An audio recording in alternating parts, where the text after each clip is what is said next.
Hello students, मैं Satyam Jaiswal, faculty of physics, diploma first year का जितना भी फिजिक्स का पोर्शन है वो हम लोग इसमें इस सीरीज में कवर करेंगे, जो कि कंप्लीटली फ्री होगा यूट्यूब पे।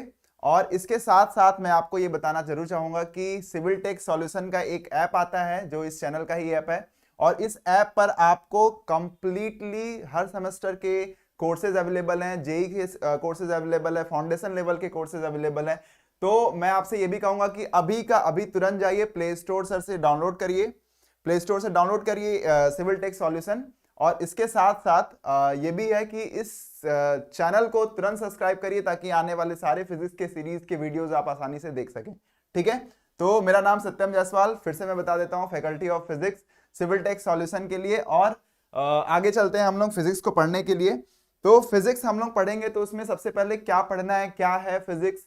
तो देखो, एक बात तो है, पहली चीज तो ये कि हम अगर एक तरह से देखें तो आप या तो हाई स्कूल करके आए हुए हैं या तो इंटर करके डिप्लोमा कर रहे हैं, तो इसका मतलब ये है कि फिजिक्स से आप अवेयर तो हैं कि फिजिक्स है क्या चीज। ठीक है, तो अब हमको उसके बारे में क्या होता है, या फिर ऐसा नहीं कि मैं शुरुआत नहीं करूंगा, we will start from zero, यानी कि मैं जीरो से शुरू करूंगा, इसमें कोई आपको दिक्कत नहीं है। इंग्लिश और हिंदी माध्यम की भी कोई दिक्कत नहीं है हमारे पूरे चैनल पे, चाहे वो जे ऐप हो गए या फिर यूट्यूब चैनल हो गया, इसमें इंग्लिश और हिंदी दोनों को लेकर के हम लोग आगे बढ़ते हैं, तो इसके लिए भी आपको परेशान होने की जरूरत नहीं है। चलिए ठीक है, स्टार्ट करते हैं फिजिक्स को।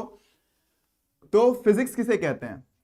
अगर मैं फिजिक्स या भौतिकी को बोलता हूं, फिजिक्स या भौतिकी, अगर फिजिक्स या भौतिकी शब्द को मैं बोलता हूं, इसका मतलब क्या होता है? तो देखो, एक बात समझो, the study of nature and natural events is called physics. यानी फिजिक्स क्या है? नेचर और नेचुरल इवेंट्स की स्टडी को ही हम लोग क्या बोलते हैं? फिजिक्स बोलते हैं। भौतिकी भी वही है, इसको अगर हिंदी में बोलेंगे तो भौतिकी क्या है? भौतिकी प्रकृति या प्राकृतिक घटनाओं के अध्ययन को ही क्या बोलते हैं हम लोग? भौतिकी बोलते हैं। यानी प्रकृति और प्राकृतिक घटनाओं के अध्ययन को ही हम लोग क्या बोलते हैं? भौतिकी बोलते हैं। और कितना हमको भौतिकी यानी फिजिक्स इसमें पढ़ना है, वो क्या होता है, किस तरह के फिजिक्स को पढ़ना है। तो देखो, एक फिजिक्स भी दो तरह का होगा। अगर हम लोग फिजिक्स को देखेंगे तो आपने जो हाई स्कूल और इंटर तक पढ़ा है वो होता है प्योर फिजिक्स। या जनरली तुम लोग देखते होगे, फिजिक्स ऐसा थोड़ा है कि सिर्फ इंजीनियर पढ़ रहे हैं। फिजिक्स ऐसा नहीं है कि सिर्फ इंजीनियर पढ़ रहे हैं। फिजिक्स को इंजीनियर के साथ साथ आप देखते होंगे कि बीएससी और एमएससी में भी फिजिक्स पढ़ाया जाता है। ठीक है ना? तो फिजिक्स, कौन सी फिजिक्स बीएससी एमएससी में पढ़ाई जाती है, कौन हम इंजीनियर्स पढ़ते हैं? तो देखो, जो फिजिक्स बेसिकली सिर्फ और सिर्फ लॉज, थ्योरम्स, इन सब चीजों के बारे में बात करती है, वो है प्योर फिजिक्स। ठीक है ना? तो उनका हम लोग एप्लीकेशन नहीं करते हैं, बेसिकली इस्तेमाल नहीं करते हैं। इस्तेमाल करने के बजाय उसका हम लोग सिर्फ एनालिसिस करते हैं। तो physics without engineer is philosophy. Basically physics without engineer is a philosophy, यानी फिजिक्स बिना इंजीनियर्स के तो फिलॉसफी ही होती है। तो जो फिजिक्स हम लोग जनरली 10th में पढ़े होते हैं, 12th में पढ़े होते हैं, वो प्योर फिजिक्स होता है। और जो हम लोग यहां पढ़ते हैं उसको बोलते हैं अप्लाइड फिजिक्स। ठीक है, तो अप्लाइड फिजिक्स में क्या ही अंतर है, प्योर फिजिक्स और अप्लाइड फिजिक्स के अंदर क्या अंतर है? तो आप ये समझ लीजिए कि प्योर फिजिक्स, मैंने बोला है, प्योर फिजिक्स में बेसिकली हम लोग लॉस, थ्योरम या किस साइंटिस्ट ने क्या काम किया है उसको पढ़ते हैं। लेकिन अप्लाइड फिजिक्स में हमको इससे मतलब नहीं कि किस तरह के साइंटिस्ट ने इसको किस तरह से इन्वेंट किया है, क्या किया है। हम लोग इसको अप्लाई करके पढ़ते हैं, यानी सीधे सीधे एप्लीकेशन मोड में पढ़ते हैं। ठीक है ना? तो हम लोग यहाँ बहुत ज्यादा समझने नहीं आए हैं, हम यहाँ पे अप्लाई करने आए हैं। ठीक है, तो अप्लाइड फिजिक्स जो 1 है हम लोग का सिलेबस है, इसमें क्या क्या आता है? तो मैंने आपको सबसे पहले बोला है, फिजिक्स क्या होता है? फिजिक्स जो है वो study of nature and natural events, यानी कि प्रकृति और प्राकृतिक घटनाओं का अध्ययन। आपको मैंने पहले ही बोला है, जब आप प्राकृतिक घटनाओं का, जैसे मान लीजिए एक एग्जांपल मैं दे रहा हूं, आपने क्या किया है, किसी बॉल को किसी हाइट से ड्रॉप किया है। If you are dropping a ball from a height, किसी ऊंचाई से आपने किसी बॉल को ड्रॉप किया है, तो ये क्या है? एक भौतिक घटना है। यानी कि ये क्या है? फिजिकल इवेंट, यानी फिजिकल इवेंट यानी कि भौतिक घटना। अब ये भौतिक घटना का आप विश्लेषण करने जा रहे हैं, तो आप क्या क्या विश्लेषण करेंगे? अगर इस भौतिक घटना का आप विश्लेषण करेंगे तो आप क्या क्या विश्लेषण करेंगे? आप कह सकते हैं कि बॉल किस वेग से फेंका गया है, किस वेलोसिटी से उसको ड्रॉप किया गया है, बॉल का किसी समय पे, किसी इंस्टेंट ऑफ टाइम पर बॉल की क्या वेग था, क्या वेलोसिटी था। तो ये चीज आप क्या है, इसका, इसी को बोलते हैं विश्लेषण करना। ठीक है, तो वो बॉल कब तक जमीन पे गिरेगा, तो आप उसके भौतिक गुणों का क्या कर रहे हैं, भौतिक गुणों में परिवर्तन को देख रहे हैं किसी भी फिजिकल इवेंट में। क्या क्या होगा? पहली चीज, फिजिकल इवेंट का मतलब हो गया कि कोई चेंज हो रहा है, देयर इज अ चेंज, ठीक है ना, समय के साथ किसी चीज में बदलाव हो रहा है तो उसी को तो फिजिकल इवेंट बोलोगे, यानी कि भौतिक घटना बोलोगे। अच्छा, समय के साथ अगर बदलाव हुआ है, ठीक है, तो उसमें क्या क्या बदलाव हो सकता है? संभावना किस किस चीज की है? पहली चीज ये कि उसकी स्थिति में बदलाव हुआ हो, उसके पोजीशन में बदलाव हुआ हो। दूसरी चीज ये कि उसके स्थिति के साथ साथ उसके शेप और साइज में चेंज आया हो, या उस शेप और साइज में ही चेंज आया, यानी उसकी विकृति हुई हो, या फिर उसके शेप में कोई परिवर्तन आया हो, ठीक है ना, उसके आकार में कोई परिवर्तन आया हो। अच्छा, तीसरा चीज हो सकता है कि उसके गुणों में परिवर्तन आ जाए, यानी उसके जो फंडामेंटल प्रॉपर्टीज हैं, जो उसके बेसिक गुण हैं, ठीक है ना, उनमें चेंज आ जाए, ठीक है। तो जो बेसिक गुण में परिवर्तन होता है, यानी कि अगर हम बोलेंगे कि जो फंडामेंटल प्रॉपर्टीज में अगर चेंज आ गया, तो उसको हम लोग फिजिकल इवेंट में नहीं कैलकुलेट करते, उसको हम लोग कहते हैं केमिकल इवेंट, यानी केमिकल, वहां पे क्या हो जाता है कि केमिकल चेंजेस हो जाते हैं, ठीक है। तो केमिकल चेंज किस तरह का चेंज है? जिसमें आपकी प्रॉपर्टी चेंज हो गई। एग्जांपल मैं दे रहा हूं, जैसे देखो H2 के साथ क्या है, बहुत, आपको मैं बता दूं, बहुत ज्वलनशील गैस है ये, ठीक है ना, और बिना ऑक्सीजन के तो वो जल ही नहीं सकता है, बिना ऑक्सीजन के कभी भी कोई चीज नहीं जल सकता है। लेकिन इन दोनों से मिलके बनने वाला जो 2H2O है, यानी कि वाटर, जल, ये क्या है? ये जो है कभी भी आग को बुझाता है, ठीक है ना, ये जलता है, ये जलाता है, और ये आग को बुझाता है। आप देख रहे हैं कितना बड़ा परिवर्तन हो जा रहा है, ठीक है ना। तो इनके गुणों में, इनके जो फंडामेंटल प्रॉपर्टीज हैं और इसके जो फंडामेंटल प्रॉपर्टीज है, इसमें बहुत बड़ा आपको क्या दिखाई दे रहा है? चेंज दिखाई दे रहा है। तो अगर फंडामेंटल प्रॉपर्टी ही बदल जाए, ठीक है ना, तो उसको हम लोग क्या बोलते हैं? केमिकल चेंजेस, ठीक है ना, उसको हम लोग क्या बोलते हैं? रासायनिक परिवर्तन। उसको क्या बोलेंगे? रासायनिक परिवर्तन बोलेंगे। देखिए एक चीज और मैं बता दूं कि हिंदी और इंग्लिश को लेकर के बहुत ज्यादा आपको परेशान होने की जरूरत नहीं है। हम लोग दोनों ही लैंग्वेज में पूरे पूरे सब्जेक्ट को एनालिसिस वो करते हैं, एक्सप्लेन करते हैं। मैं चाहता हूं कि कोई भी हिंदी वाला भी परेशान ना हो, कोई इंग्लिश वाला भी परेशान ना हो। और बेसिकली अगर आप साइंस में या फिर टेक्नोलॉजी में आएंगे, टेक्निकल कोर्सेज आप कर रहे हैं, तो आप इतना समझ लीजिए कि आपको इंग्लिश से तो थोड़ा सा अप्रोच रखना ही पड़ेगा। आप ऐसा नहीं कर सकते कि नहीं हम इंग्लिश छुएंगे भी नहीं, इंग्लिश बिना पढ़े हमको टेक्नोलॉजी सीखना है। तो टेक्नोलॉजी क्या है? ग्लोबल थिंग है। अगर ग्लोबल थिंग्स को पढ़ना है तो आपको इंग्लिश तो पढ़ना ही पड़ेगा, आप इसको छोड़ के कतई नहीं जा सकते, ठीक है। तो देखिए हम क्या बात कर रहे थे कि जो अप्लाइड फिजिक्स है उसमें सबसे पहले हम लोग क्या करेंगे? भौतिक गुणों यानी कि फिजिकल प्रॉपर्टी के बारे में पढ़ेंगे। तो फिजिकल प्रॉपर्टी मतलब क्या हो गया? फिजिकल प्रॉपर्टी को हम लोग किस चैप्टर में पढ़ेंगे? Unit and dimension. ये एक चैप्टर है जिसको बोर्ड ने डिस्क्राइब किया है कि ये पढ़ना है आपको इस सेमेस्टर में, फर्स्ट सेमेस्टर में, ठीक है। तो यूनिट एंड डायमेंशन जो है वो फर्स्ट चैप्टर है। इसके साथ साथ क्या आपको मिलेगा? Unit and dimension. मैं आपको बता दूं कि फिजिकल इवेंट हो रहे हैं, तो मैंने आपको बोला या तो उसकी स्थिति में बदलाव होगा या तो उसके शेप साइज में चेंज आएंगे, ठीक है ना। किसी भी तरह के फिजिकल इवेंट में दो ही तरह के चेंज आ सकते हैं, या तो उसके शेप साइज में चेंज होगा या तो उसके पोजीशन में चेंज होगा। पोजीशन में चेंज होगा यानी कि वो काइनेटिक्स या काइनेमेटिक्स है, ठीक है ना। तो वो हम लोग काइनेटिक्स और काइनेमेटिक्स को मोशन में पढ़ते हैं। क्या पढ़ते हैं? मोशन में पढ़ते हैं, ठीक है। लेकिन एक बात और भी है, इसी मोशन को हम लोग दो तरह से एनालाइज करते हैं, ठीक है ना। इसी मोशन को हम लोग दो तरह से एनालाइज करते हैं, एक तो फोर्स के बेसिस पे, और एक बार हम इसको एनालाइज करेंगे एनर्जी के बेसिस पे, ठीक है ना। तो कभी भी ऊर्जा के रूप में हम लोग कभी भी किसी फिजिकल इवेंट को दो तरह से पढ़ सकते हैं, एक ऊर्जा के रूप में और दूसरा बल के रूप में। कि बल अगर हम लोग देखें कि बल के रूप में क्या बल लग रहा है, कितना बल लग रहा है, किस किस पॉइंट पर बल लग रहा है, भाई यही तो है ना। मैं फिर से बोल रहा हूं, फिजिक्स में, फिजिक्स जो है यानी कि भौतिकी जो है वो प्रकृति और प्राकृतिक घटनाओं का अध्ययन है। प्रकृति और प्राकृतिक घटनाओं का अध्ययन है, ये तो हमको पता चल गया है। अब इसके साथ साथ हम अगर आपको बोले हैं कि प्राकृतिक घटनाओं को पढ़ना है, तो प्राकृतिक यानी कि भौतिक गुणों को ही पढ़ना पड़ेगा कि भौतिक गुण क्या क्या होते हैं। तो भौतिक गुण पढ़ने के लिए हमारा सबसे पहला ही चैप्टर है, वो है क्या? Unit and dimension.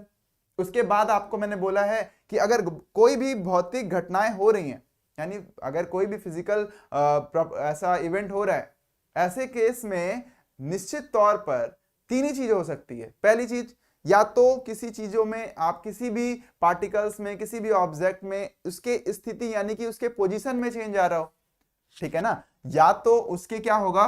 पोजीशन में चेंज आ रहा हो। रुकिए एक सेकेंड,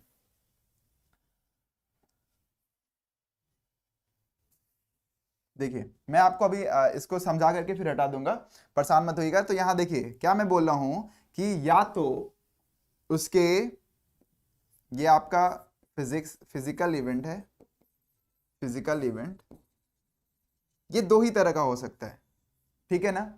या तो उसके पोजीशन में चेंज आ रहा हो, उसकी स्थिति में चेंज आ रहा हो, ठीक है, या फिर वो उसके शेप और साइज में चेंज आ रहा हो, शेप एंड,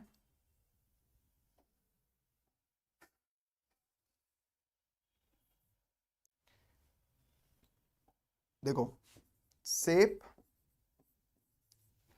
एंड साइज इसमें चेंज आ रहा हो, तो किसी इन दोनों में से किसी एक में क्या होगा, चेंज आना है, ठीक है। या तो उसके पोजीशन में चेंज होगा, उसकी स्थिति में चेंज होगा, या उसकी आकार और आकृति में चेंज होगा।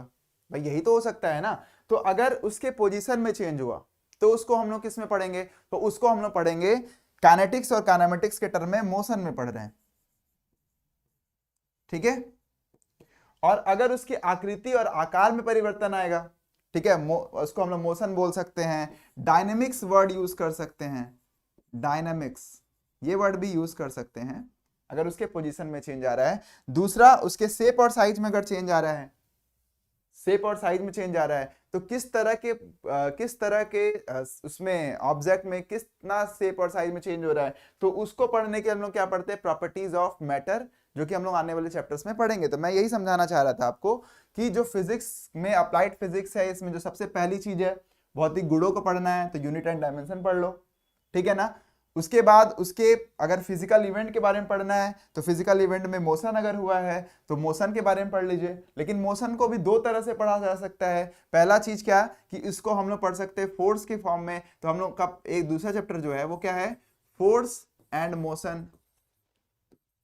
फिर आपको क्या दिखाई दिया है, फोर्स और मोशन के साथ साथ जो दूसरा चैप्टर अगर हम लोग बोलेंगे तो वो आपका क्या हो जाता है, work power energy, work power और एंड एनर्जी, ठीक है। तो क्या क्या हो गया आपका, एक तो आपका हो गया फोर्स को के फॉर्म में पढ़ेंगे तो फोर्स एंड मोशन आपका एक चैप्टर है। एक चैप्टर आपका क्या है, वर्क पावर एंड एनर्जी, ठीक है। अच्छा, क्या मोशन सिर्फ हम लोग इसी में पढ़ रहे हैं, सारे मोशन एक ही में पढ़ लेंगे, तो ये भी सही नहीं है, ठीक है।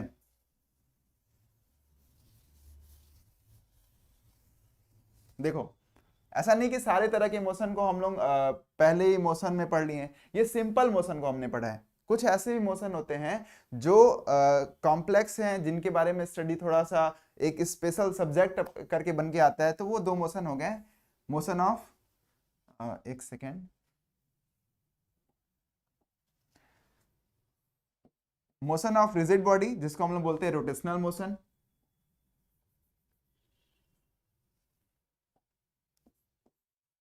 रोटेशनल मोशन,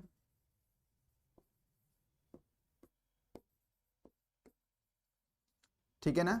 और एक हम लोग प्लैनेट के मोशन को पढ़ेंगे, तो उसको हम लोग बोलेंगे planetary motion, planet and satellite, motion of planet and satellite, motion of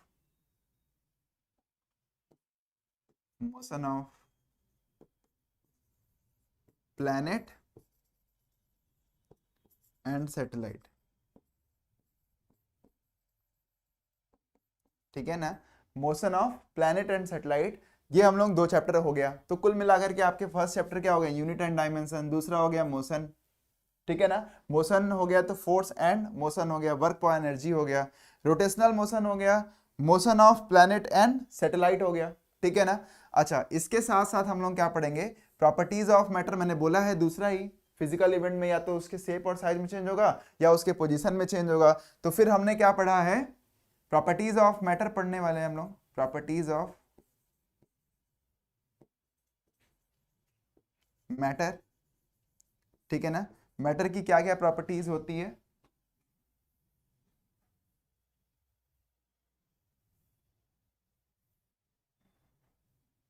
ठीक है।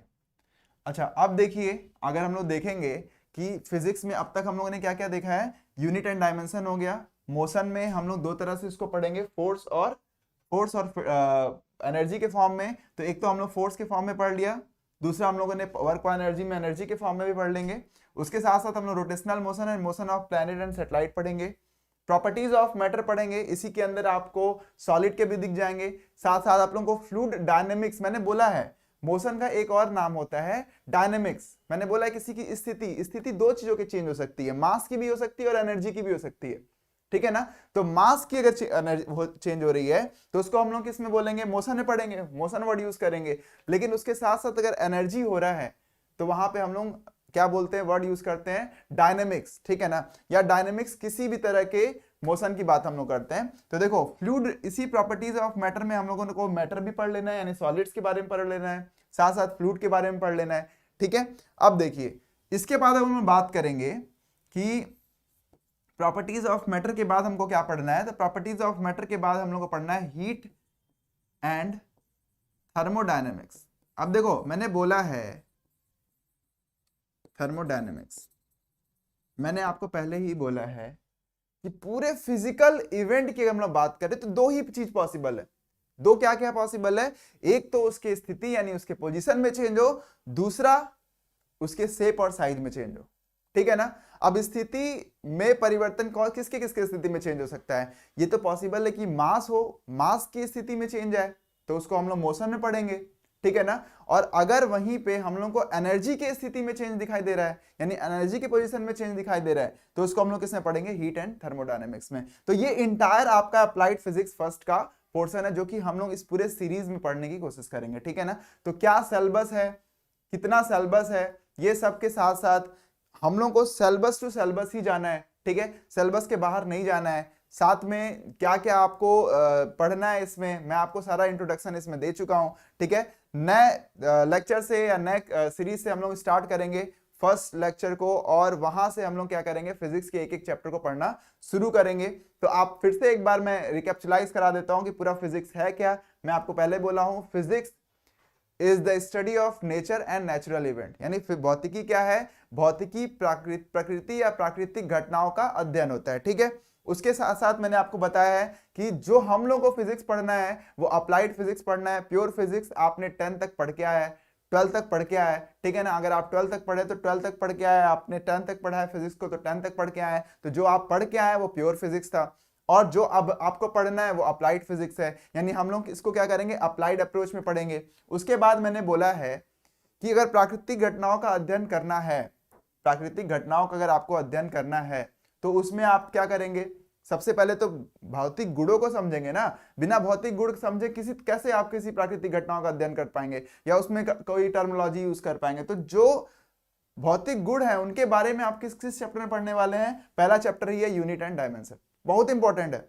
लगता है ऐसा कि इंपॉर्टेंट नहीं, लेकिन है बहुत इंपॉर्टेंट। उसके साथ साथ हम लोग बात करेंगे कि भौतिक घटनाएं कैसी कैसी होती हैं। तो मैंने बोला है भौतिक घटनाएं दो ही तरह की होती हैं, या तो उसके पोजीशन में चेंज आएगा, या तो उसके पोजीशन में चेंज आने वाला है, और या फिर निश्चित तौर पर उसके शेप और साइज में चेंज आएगा। तो पोजीशन दो चीजों का चेंज हो सकता है, या तो मास का पोजीशन चेंज हो, तो मास का पोजीशन चेंज हो तो वर्ड हम लोग यूज करते हैं मोशन को, और अगर एनर्जी का पोजीशन चेंज होता है उसके बारे में हम लोग पढ़ेंगे तो उसको हम लोग वर्ड बोलते हैं थर्मोडायनेमिक्स, ठीक है ना। अच्छा, फिर मैंने बोला है कि दो तरह से हम लोग किसी भी तरह के फिजिकल इवेंट को पढ़ सकते हैं, एक फोर्स के टर्मिनोलॉजी में और दूसरा एनर्जी के टर्मिनोलॉजी में, यानी बल के रूप में और ऊर्जा के रूप में। तो बल के रूप में आपने किस में पढ़ा, फोर्स एंड मोशन में। ऊर्जा के रूप में आप कहां पढ़ेंगे, वर्क और एनर्जी में, ठीक है। कुछ ऐसे मोशन भी होते हैं जो रिजिड बॉडी के मोशन होते हैं, यानी हम लोग पॉइंट बॉडी ना मान करके पूरी बॉडी के बारे में पढ़ते हैं, तो वो कहां क्या हो जाएगा, रोटेशनल मोशन में हम लोग पढ़ेंगे, motion of planet and satellites के बारे में पढ़ेंगे, ठीक है ना। फिर मैंने आपको बोला है कि जो भौतिक घटना है वो दूसरी के वाली क्या चीज थी, उसके शेप और साइज यानी आकार और आकृति में परिवर्तन होगा। तो अगर आकार और आकृति के बारे में हमको पढ़ना है, कितना परिवर्तन होगा, कितना परिवर्तन नहीं होगा, कितना रीस्टोरिंग फोर्स डेवलप होगा, इन सब चीजों के बारे में पढ़ना है तो हम प्रॉपर्टीज ऑफ मैटर में पढ़ेंगे। और उसके साथ साथ प्रॉपर्टीज ऑफ मैटर में दो चीजें हो जाएंगी, सॉलिड भी हो जाएंगी जिनके अंदर आकृति में परिवर्तन होने पे क्या परिवर्तन चेंज हो रहा है, और अगर हम लोग फ्लूइड के बारे में पढ़ेंगे तो उसकी भी हम लोग देखेंगे किस तरह से उसके अंदर वेस्कोसिटी प्रोड्यूस हो रही है, क्या वेस्कोसिटी का क्या किस तरह से वो अपोज कर रहा है अपने फ्लो को, ठीक है ना। उसकी भी तो आकृति चेंज हो रही है, तो वो भी आकृति का क्या कर रहा है, अपोज कर रहा है, और किस तरह से आकृति का अपोज करते हुए वो अफेक्ट करता है मोशन, फ्लूइड के मोशन को, वो हम लोग किसमें पढ़ेंगे, प्रॉपर्टीज ऑफ मैटर में पढ़ेंगे। बाकी इस तरह से हम लोग अप्लाइड फिजिक्स फर्स्ट हो गया। बहुत डिफिकल्ट नहीं है, बहुत आसान है, और इसको 25 लेक्चर के अंदर खत्म करने की मैं कोशिश करूंगा, और मुझे लगता है कि 25 के आसपास ही खत्म हो जाएगा। और मैं आपको इस बात की भी गारंटी देता हूं कि जल्दी से जल्दी क्या करेंगे हम लोग, इसको खत्म करेंगे, ठीक है ना। तो have a nice day everyone, meet in the next lecture.